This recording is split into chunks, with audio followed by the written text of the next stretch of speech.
I understand that it was transgressive back in the 1980s when Madonna was doing it, but it's not transgressive anymore. It's actually sort of bizarrely regressive. I love that we live in a society where we're supposed to jab an ice pick into our eye socket in order to get rid of our prefrontal cortex, and we're supposed to pretend that men and women move similarly. They do not. I have to note that Taylor Swift has a new album cover. I know. We have to give these updates. Apparently, they're more newsworthy than actual news, but I have been told by many sources, myriad and sundry, that it's very important that we talk about Taylor Swift's new album cover. So here is what Taylor Swift's new album cover looks like. Here is the image. By the way, she is so overexposed. My goodness. If you search Taylor Swift on Google, which I just did because I'm trying to look up her album cover, there's like actual Google graphics that appear with animation of glitter falling because she has released the Life of a Showgirl album cover. And apparently it is her in like a bathroom stall or something. I'm very confused as to what is going on here. She is bent over at the waist, putting her arms against a wall while wearing a showgirl outfit that's cut up thigh high, essentially. All right. Okay, so I'm looking through her old Taylor Swift album covers now. First of all, I have to say it looks like she's done some facial work because she looked very different in 2006. In any case, Taylor Swift 2006 looks like it's like a normal country album cover. And then I guess her 2008 album, same kind of thing. 2010 album, same kind of thing. 2012 album, just a close-up of her face.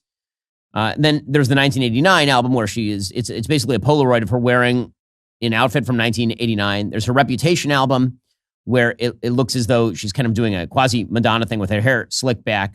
Her Lover album, she is clad. Her Folklore album, she's out in the forest. Her Evermore album, she's still out in the forest. Midnights, she is carrying a lighter. The Tortured Poets department we start to get into. It was really the last 2 years. We start to get into the sort of like, let me lie on a bed in kind of softcore pornographic fashion. So Tortured Poets department, she's lying on a bed, reclining on a bed. And now Life of a Showgirl, she has multiple album covers, I guess.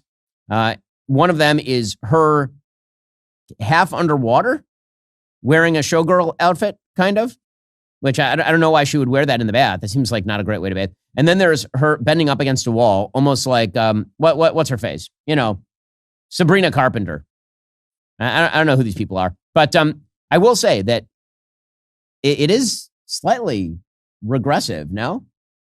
I mean, like, it's kind of weird that all of your feminist heroes are now engaged in semi-pornographic album covers. That's kind of strange, isn't it? I understand that it was transgressive back in the 1980s when Madonna was doing it, but it's not transgressive anymore. It's actually sort of bizarrely regressive. And again, from a conservative point of view, I'm not generally in favor of people selling their works by becoming scantily clad. It's not my thing. But just from a feminist perspective, I'm confused why feminists think this is some sort of advancement. Very strange. And meanwhile, other controversy in the cultural sphere. So apparently there have been these male cheerleaders that everybody's been steadfastly ignoring since like 2018, but now they've broken back out into the open. And some video has emerged of one Minnesota Vikings cheerleader who is a flamingly gay man who is kind of doing a Dylan Mulvaney impression without the sex change. And I'm just wondering why. Like, why? Why is this? Why? Here we go.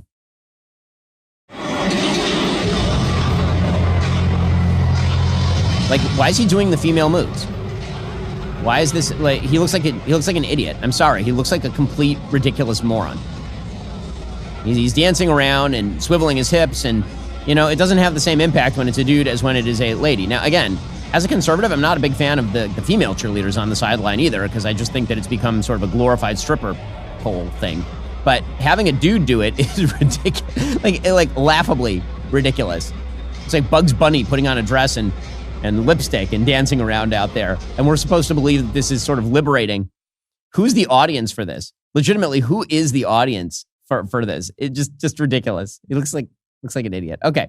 I will say that, as I've pointed out before, my understanding is that male cheerleading did not involve effeminate gyrations by men, typically. It typically involved either like rah-rahing or actually physically picking up ladies and throwing them in the air. As I suspected, This is not how cheerleading originally went. So I asked our sponsors over at Comet, what is the history of male cheerleading and when did it start to involve men dancing like women? Quote, male cheerleading has its origins in the late 19th century, specifically in the 1860s and 1870s at Ivy League college sporting events in the United States. Initially, cheerleading was exclusively a male activity, with men known as yell leaders, leading crowds with chants and basic movements focused on audience engagement and school spirit.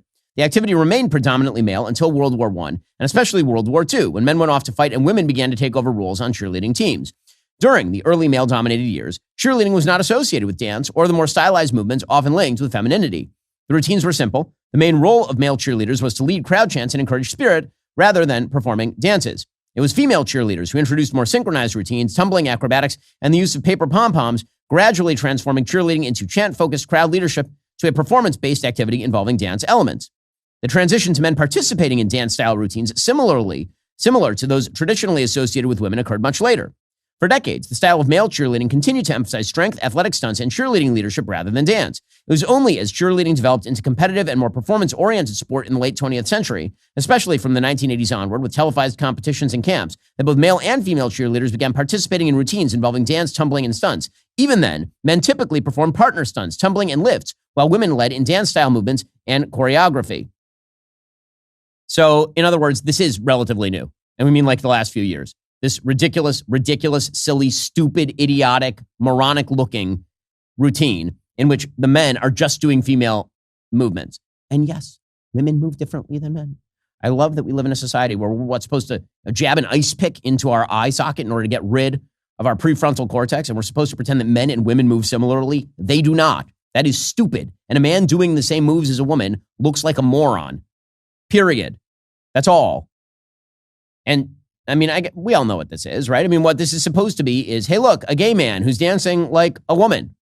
Stop pretending. In all the coverage of this, it is irritating. The sort of gaslighting is irritating.